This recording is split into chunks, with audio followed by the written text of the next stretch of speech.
वैशंपायन जी कहते हैं, एक दिन एक ब्राह्मण जो अर्जुन का प्रिय मित्र था, यह संदेश लेकर आया कि महाबाहु भगवान श्री कृष्ण यहाँ शीघ्र ही पधारने वाले हैं।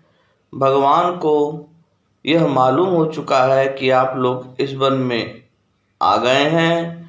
वे सदा ही आप लोगों से मिलने को उत्सुक रहते हैं और आपके कल्याण की बातें सोचा करते हैं। दूसरा शुभ संवाद यह है कि स्वाध्याय और तपस्या में लगे रहने वाले कल्पांतजीवी महान तपस्वी महात्मा मार्कंडेय जी भी शीघ्र ही आप लोगों से मिलेंगे। वह ब्राह्मण इस प्रकार बातें कर ही रहा था कि देवकी नंदन भगवान श्री कृष्ण सत्यभामा के साथ रथ पर बैठकर वहां आ पहुँचे। उन्होंने रथ से नीचे उतरकर बड़े हर्ष से धर्मराज युधिष्ठिर और महाबली भीमसेन के चरणों में प्रणाम किया। फिर धौम्य मुनि का पूजन किया। फिर नकुल और सहदेव ने उन्हें प्रणाम किया। इसके बाद भगवान अर्जुन को हृदय से लगाकर मिले और द्रौपदी को अपनी मीठी मीठी बातों से सांत्वना दी। इसी प्रकार श्री कृष्ण की रानी सत्यभामा भी द्रौपदी से गले लगकर मिली। इस प्रकार शिष्टाचार समाप्त होने पर सभी पांडवों ने अपनी पत्नी द्रौपदी और पुरोहित धौम्य मुनि के साथ श्री कृष्ण का सत्कार किया और उन्हें सब ओर से घेर कर बैठ गए। तब भगवान श्री कृष्ण ने युधिष्ठिर से कहा, पांडव श्रेष्ठ, धर्म का पालन राज्य की प्राप्ति से भी बढ़कर बताया गया है। धर्म की ही प्राप्ति के लिए शास्त्र तप का उपदेश देते हैं। तुमने सत्य भाषण और सरल व्यवहार के द्वारा अपने धर्म का पालन किया है। यह लोक और परलोक दोनों पर विजय प्राप्त कर ली है। तुम किसी कामना के लिए नहीं, निष्काम भाव से शुभ कर्म का आचरण करते हो। धन के लोभ से भी स्वधर्म का त्याग नहीं करते। इसके प्रभाव से तुम धर्मराज कहलाते हो। तुम में दान, सत्य, तप, श्रद्धा, बुद्धि, क्षमा और धैर्य सब कुछ है। राज्य, धन और भोगों को पाकर भी तुमने इन सद्गुणों में सदा ही प्रेम रखा है। अतः इसमें कोई संदेह नहीं कि तुम्हारी सभी मनोकामनाएं पूर्ण होगी। तत्पश्चात भगवान द्रौपदी से बोले, यज्ञसेनी, तुम्हारे पुत्र बड़े ही सुशील हैं। धनुर्वेद सीखने में उनका बड़ा अनुराग है। वे अपने मित्रों के साथ रहकर सदा ही सत्पुरुषों के आचरण का पालन करते हैं। रुक्मिणी नंदन प्रद्युम्न जिस प्रकार अनिरुद्ध और अभिमन्यु को शस्त्र विद्या की शिक्षा देता है, वैसे ही तुम्हारे प्रतिबिंध आदि पुत्रों को भी सिखलाता है। इस प्रकार द्रौपदी को उसके पुत्रों का कुशल समाचार सुनाकर श्री कृष्ण ने पुनः धर्मराज से कहा, राजन, दशार, कुकुर और अंधक वंशों के वीर सदा आपकी आज्ञा का पालन करेंगे और आप उन्हें जहाँ चाहेंगे वहीं वे खड़े रहेंगे। आपकी प्रतिज्ञा का समय पूरा होते ही दशार वंशी योद्धा आपके शत्रुओं की सेना का संहार कर डालेंगे।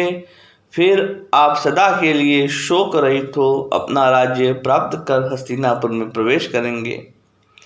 महात्मा युधिष्ठिर ने पुरुषोत्तम श्री कृष्ण के विचार अपने अनुकूल जानकर उनकी प्रशंसा की और उनकी ओर एकटक दृष्टि से देखते हुए हाथ जोड़कर कहा, केशव, इसमें तनिक भी संदेह नहीं कि पांडव के केवल आप ही सहारे हैं। कुंती के पुत्र आपकी ही शरण में हैं। हमें विश्वास है समय आने पर आप हमारे लिए जो कुछ कर रहे हैं उससे भी बढ़कर कार्य करेंगे।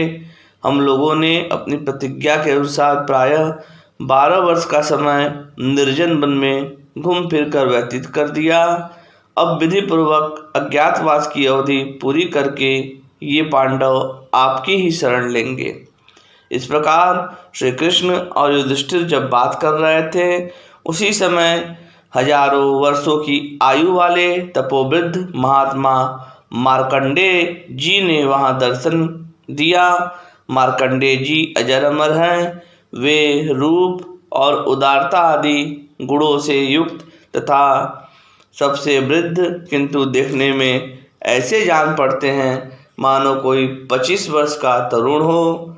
वहां पधारने पर समस्त पांडव, भगवान श्री कृष्ण और वनवासी ब्राह्मणों ने मार्कंडेय मुनि का पूजन करके उन्हें बैठने के लिए आसन दिया। उनका आतिथ्य स्वीकार करके वे आसन पर विराजमान हुए। इसी समय देवर्षि नारद जी वहां आ पहुँचे। पांडवों ने उनका भी यथा योग्य सत्कार किया। इसके बाद कथा प्रसंग उपस्थित करने के लिए धर्मराज युधिष्ठिर ने मार्कंडेय जी से इस प्रकार प्रश्न किया। मुने, आप सबसे प्राचीन हैं, देवता, दैत्य, ऋषि, महात्मा और राजर्षि सबका चरित्र आपको विदित है। इसीलिए मैं आपसे कुछ पूछना चाहता हूँ।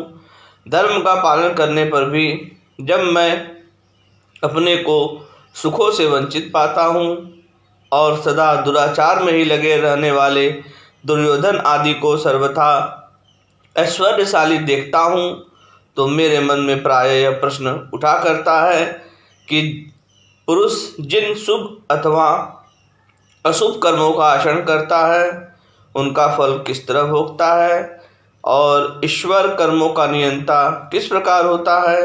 मनुष्य को सुख अथवा दुख मिलने के क्या कारण हैं।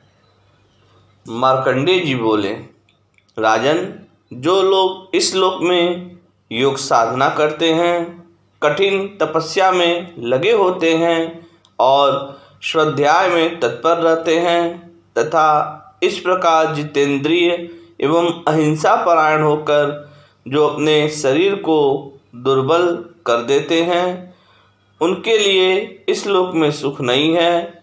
वे परलोक में सुख उठाते हैं। जो पहले धर्म का आचरण करते हैं और धर्म पूर्वक ही धन का उपार्जन करके समय पर स्त्री से विवाह कर उसके साथ यज्ञ याज्ञादि में उस धन का सदुपयोग करते हैं, उनके लिए यह लोक और परलोक दोनों ही सुख के स्थान हैं। परंतु जो मूर्ख मनुष्य विद्या, तप और दान के लिए प्रयास न करके केवल विषय सुख के लिए प्रयत्न करते हैं, उनके लिए न तो इस लोक में सुख है न परलोक में। राजा युधिष्ठिर, तुम सब लोग बड़े ही पराक्रमी और सत्यवादी हो। देवताओं का कार्य सिद्ध करने के लिए ही तुम सब भाइयों का प्रादुर्भाव हुआ है। तुम तपस्या, दम और सदाचार में सदा ही तत्पर रहने वाले और शूरवीर हो। इस संसार में बड़े बड़े महत्वपूर्ण कार्य करके तुम देवता और ऋषियों को संतुष्ट करोगे और अंत में उत्तम लोकों में जाओगे।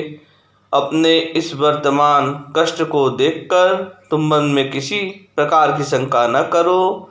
यह दुख तो तुम्हारे भावी सुख का ही कारण है। जय श्री कृष्ण।